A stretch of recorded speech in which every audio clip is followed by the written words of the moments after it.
Volunteer এরকম রয়েছে যারা অসাধু উপায় অবলম্বন করে। এটা নতুন কিছু না, এটা দীর্ঘদিন হয়ে আসছে। এই যে দীর্ঘদিন হয়ে আসছে, এটা ওরা পরিত্যাগ করতে পারছে না। তবে আমাদের স্বরাষ্ট্র দপ্তর মাননীয় মুখ্যমন্ত্রী ঠিক কড়া পদক্ষেপ নিয়েছেন। Hi everyone, welcome back to the Bong academy YouTube channel. আমি তোমাদের সৌমেন দা। তো বন্ধুরা, এবার কি শিক্ষকের চাকরি বাতিল হওয়ার পর এবার কি সিভিক ভলেন্টিয়ারের চাকরি বাতিল হতে চলেছে? সিভিকদের কি চাকরি চলে যেতে চলেছে? প্রায় পশ্চিমবঙ্গে 1,30,000-এর কাছাকাছি সিভিক ভলেন্টিয়ার রয়েছে আমাদের ওয়েস্ট বেঙ্গলে, যারা পুলিশকে হেল্প করে থাকে, সাহায্য করে থাকে।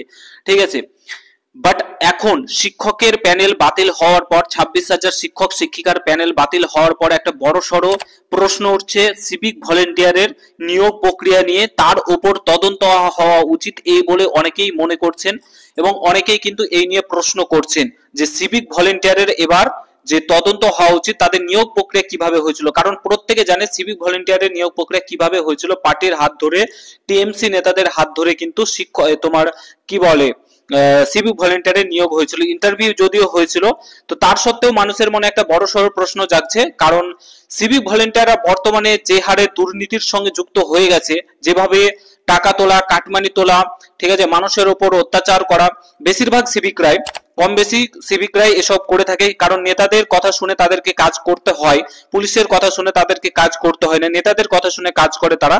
তার জন্য কিন্তু, কারণ বেশিরভাগ ছেলেরাই কিন্তু দলের কর্মী, ঠিক আছে, যারা চাকরি পেয়েছে বেশিরভাগ দলের কর্মী, তারাই কিন্তু সিভিক ভলেন্টিয়ারের চাকরি পেয়েছে। তো এরপর থেকে একটা বড়সড় প্রশ্ন উঠছে যে সিভিক ভলেন্টিয়ারের যে প্যানেল প্রকাশিত হয়েছিল এবং যেগুলো নিয়োগ প্রক্রিয়া হয়েছিল, সেই নিয়োগ প্রক্রিয়াতে একবার তদন্ত হওয়া উচিত। ঠিক যেমনটা 26,000 শিক্ষক শিক্ষিকার প্যানেল বাতিল হয়েছে, ঠিক তেমনও সিভিক ভলেন্টিয়ারের প্যানেল যেন বাতিল হয়। এই নিয়ে একটা বড়সড় প্রশ্ন উঠছে। সত্যি কি সিভিক ভলেন্টিয়ারের প্যানেল বাতিল হতে পারে? যদিও সিভিক ভলেন্টিয়ারের একটা হচ্ছে ভলেন্টিয়ারি সার্ভিস, ঠিক আছে, সরকার এখানে বেতন প্রোভাইড করে ঠিকই, বাট এটা কিন্তু কোনো পার্মানেন্ট জব না। এখনো পর্যন্ত এটা কিন্তু কোনো পার্মানেন্ট জব না, ঠিক আছে। তার সত্ত্বেও কিন্তু তোমার আরজি করের যে ঘটনাটা ঘটেছিল, যেখানে সিভিক ভলেন্টিয়ারের উপর প্রশ্ন তুলেছিল তোমার সুপ্রিম কোর্ট। কারণ তোমরা প্রত্যেকে জানো আরজি করের ঘটনাতে একজন সিভিক ভলেন্টিয়ার ইনভলভ ছিল। সেই কারণে কিন্তু একটা বড়সড় প্রশ্ন তোলে যে কিভাবে সিভিক ভলেন্টিয়ারদের নিয়োগ করা হয়েছিল, কিভাবে বেতন প্রোভাইড করা হয়, প্যানেল কিভাবে তৈরি করা হয়েছিল, কি কি নেওয়া হয়েছিল, এক্সাম কিভাবে নেওয়া হয়েছিল, সিভিক ভলেন্টিয়ারদের কাজ কিভাবে করানো হয়, কি কি কাজ করে, এই সব প্রশ্ন কিন্তু উঠেছিল। সুপ্রিম কোর্ট জিজ্ঞাসাবাদ করেছিল তোমার রাজ্য সরকারকে। রাজ্য সরকার হলফনামা আকারে কিন্তু মিথ্যা কথা বলে কিন্তু জমা দিয়েছিল, অনেক কিছু মিথ্যা কথা বলেছিল যে সিভিক ভলেন্টিয়ার কোনো কিছু কাজ করে না, ট্রাফিক সিগন্যাল সামলায়, এই হ্যান ত্যান এরকম ধরনের কথা বলেছিল। এবং তারপরে বলেছিল যে সুপ্রিম কোর্টের তরফ থেকে জানানো হয়েছিল যে তোমাদের সিভিক ভলেন্টিয়ারদের কিন্তু সংবেদনশীল জায়গা, স্কুল, কলেজ কিংবা হাসপাতাল, এইসব জায়গাতে কিন্তু সিভিক ভলেন্টিয়ারদের রাখা যাবে না। জাস্ট ভলেন্টিয়ারি সার্ভিস যেমন, সেই অনুযায়ী তাদেরকে কিন্তু কাজ করতে হবে, ঠিক আছে। তো এটা কিন্তু সুপ্রিম কোর্ট প্রশ্ন তুলেছিল এবং বলেছিল।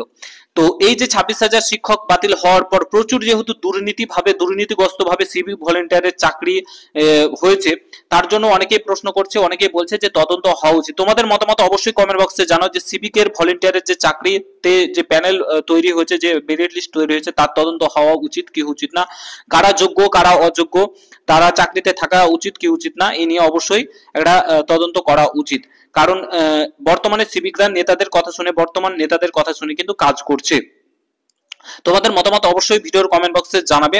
তো আমি মনে করি অবশ্যই একটা তদন্ত হওয়া উচিত, এবং তদন্ত হয়ে যারা যোগ্য অ্যাকচুয়ালি তাদের রাখা উচিত। এবং আমি যে কথাগুলো বলছি মন দিয়ে শোনো, তাদেরকে রাখা উচিত। এবং যারা যোগ্য তারা থাকবে, তাদেরকে প্রপারলি একটা ট্রেনিং দেওয়া উচিত, তাদেরকে কাজ করানো উচিত ভালোভাবে, এবং তাদের বেতন বৃদ্ধি করা উচিত যারা যোগ্য। আর যারা অযোগ্যতার সাথে নেতার হাত ধরে চাকরি পেয়েছে, তাদেরকে বর্তমানে ছাঁটাই করা হোক। যেমন শিক্ষক শিক্ষিকাদের বাতিল করা হলো, ঠিক তেমনই তাদেরকে ছাঁটাই করা হোক।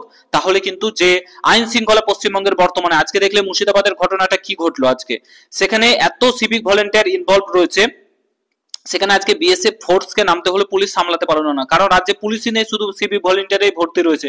সেই কারণে আজকে কিন্তু তোমার সেন্ট্রাল ফোর্স নামাতে হলো। তো বর্তমান অবস্থা খুবই খারাপ। শুধু সিভিকে বর্তমানে রাজ্য সরকার শুধু সিভিক নিয়োগ করেই চলেছে, পুলিশ নিয়োগ করছে না।